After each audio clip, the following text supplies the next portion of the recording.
जनिया।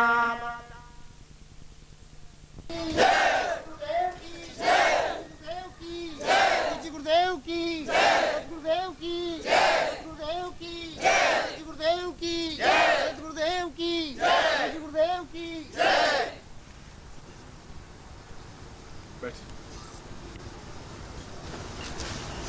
It's time to bed now.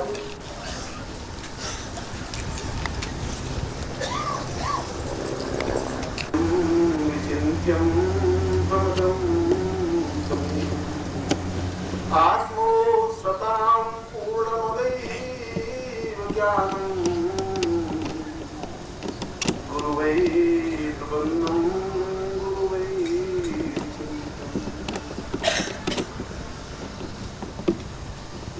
आज का यह नवरात्रि के सुंदर प्रभात मेला में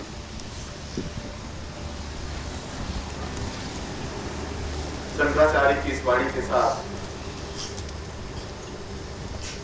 मैं अपने आत्मवचन को प्रारंभ कर रहा हूं।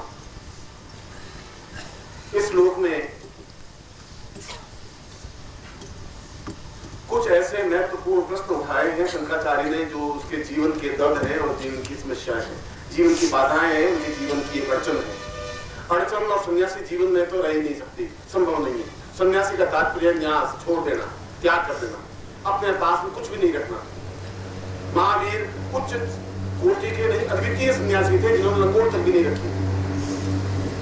जहां बिल्कुल अपरिग्रह हो, किसी प्रकार का मन में तृष्णा नहीं हो, किसी प्रकार का भाव नहीं हो, किसी प्रकार का चिंतन नहीं हो, वह अपने आप में सन्यासी। मगर उस सन्यासी ने अपने जीवन के 33वें वर्ष में समाप्त हो गए, मृत्यु को प्राप्त हो गए, मर गए। भगवान बुद्ध 43 साल की अवस्था में समाप्त हो गए। ईसा मसीह केवल 24वें-25वें वर्ष में समाप्त हो गए। इस श्लोक में शंकराचार्य ने एक बहुत नवीन बात, नवीन तथ्य कहा है, जो प्रत्येक शिष्य के लिए, प्रत्येक गुरु के लिए एक अनुकरणीय है, आदर्श है। उसने पूछा है कि चिंत्यम विचिंत्यम परमे प्रमेयम, जीवन का अगर एक शिष्य है और जीवन का आनंद शिष्य बनने में है, गुरु बनने में नहीं है। क्योंकि शिष्य के लिए दोनों रास्ते खुले हैं। वह अपने आप में उस गुरु की ओर अग्रसर होता हुआ पूर्णता को भी प्राप्त कर सकता है, जीवन का एक अद्वितीय अखंड आनंद जिसको कहता है वह भी प्राप्त कर सकता है। और शिष्य का दूसरा रास्ता भी खुला है, जहां अध पतन होकर के अध कचरा ज्ञान जिंदगी को तबाह भी कर सकता है, बर्बाद भी कर सकता है। जहां उसका ज्ञान में छिछलापन है, जहां उसके ज्ञान में गहराई नहीं है, जहां उसके ज्ञान में डेप्थ नहीं है, वह अपने आप में समाप्त भी हो सकता है। वह वापस संपत्ति की ओर अग्रसर हो सकता है, वह वापस भौतिकता की ओर अग्रसर हो सकता है, वह पत्नी पुत्र बंधु बांधव की ओर अग्रसर हो सकता है, क्योंकि शिष्य बिल्कुल बीच में खड़ा है। और संपत्ति शब्द बना है विपत्ति से, क्योंकि संपत्ति केवल विपत्ति में ही काम आती है और कोई काम आती नहीं। जीवन के आनंद उपयोग के लिए उस संपत्ति का कोई उपयोग नहीं है। आनंद प्राप्ति के लिए संपत्ति से आनंद नहीं खरीदा जा सकता। और यदि संपत्ति है तो निश्चित रूप से विपत्ति है, क्योंकि बिना विपत्ति के संपत्ति आ नहीं सकती, और संपत्ति आने के बाद ऐसा हो ही नहीं सकता कि व्यक्ति आराम से जीवन व्यतीत कर सके। ऐसा संभव नहीं हो सकता। इसलिए कबीर ने यह कहा है कि मुझे चाहिए कुछ नहीं, इतना ही चाहिए कि ना मैं भूखा रहूं और ना मैं किसी को भूखा रहने दूं, बस, इससे ज्यादा आवश्यकता नहीं है। इसीलिए उस शंकराचार्य ने कहा है कि जीवन का अधःपतन और जीवन की न्यूनता और जीवन की क्षुद्रता शिष्यता के प्रारंभ से है, और शिष्य आगे बढ़ता हुआ गुरु की ओर अग्रसर हो सकता है। यह उसके जीवन का सौभाग्य हो, यह उसके जीवन का दुर्भाग्य हो, दोनों ही।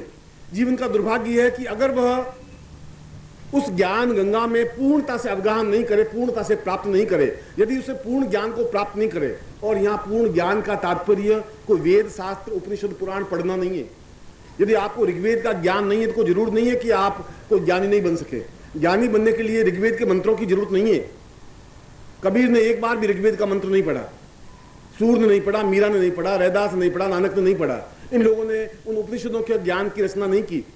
इन लोगों ने स्मृतियों को भी नहीं पढ़ा, इन लोगों ने सुश्रियंतों को नहीं पढ़ा, उन्होंने उपनिषदों को भी नहीं पढ़ा।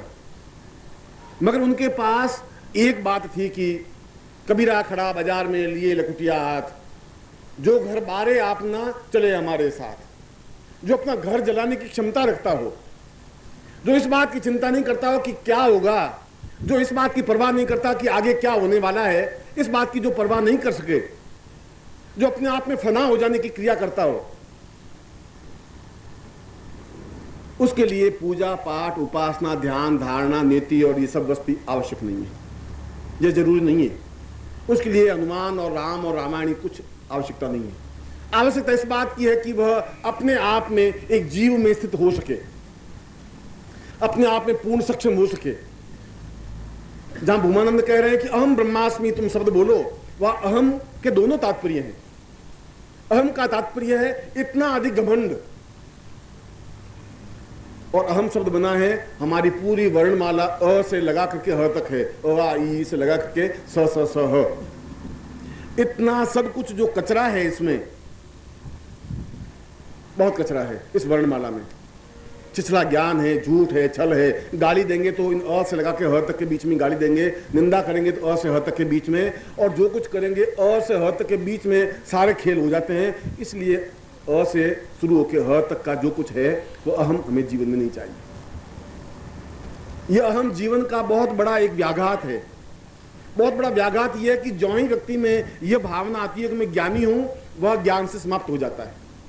जहां व्यक्ति ये समझता है कि मैं संपत्तिवान हूं, वह संपत्ति का आनंद नहीं ले सकता।